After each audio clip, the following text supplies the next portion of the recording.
Lilley, Toronto Sun. I know you've made some comments about Mr. Carney taking some of your policies. Maybe you caught yesterday, parts of his speech started to sound like parts of yours.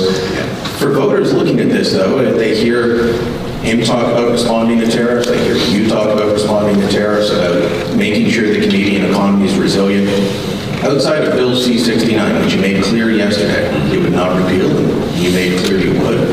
Outside of that, how are voters supposed to look at both of you and say, okay, how are they different? Who has the best plan? Because often things are sounding similar based on how each of you are speaking. So what's the difference?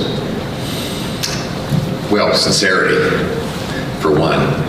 Mr. Carney opposed all of these policies for 10 years as part of the Liberal government. I mean, look, he advised Trudeau to print money and run up huge deficits that drove inflation.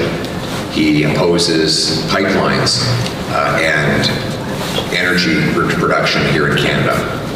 His policy on housing is the same as Trudeau's, building up monstrous bureaucracies in Ottawa. His latest is a $35 billion government construction company, which is going to build prefab tiny homes with no driveways. What could possibly go wrong? Building up housing bureaucracies in Ottawa has doubled housing costs during the lost Liberal decade.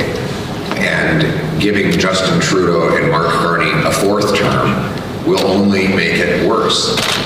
Then there's crime. Mark Carney supports the entire radical catch and release, hug-a-thug criminal justice policy that has turned our streets into war zones in many of our biggest cities. He supports the distribution of tax-funded drugs, and he continues to stand by the entire Liberal agenda of the last decade. If you want to know what the Liberals will do with a fourth term, look what they did with the last 10 years.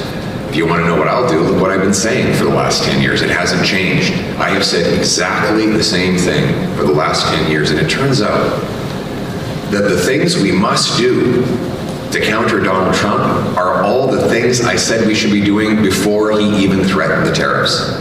We need to repeal the No New Pipelines Law, C-69. We need to cut taxes on workers.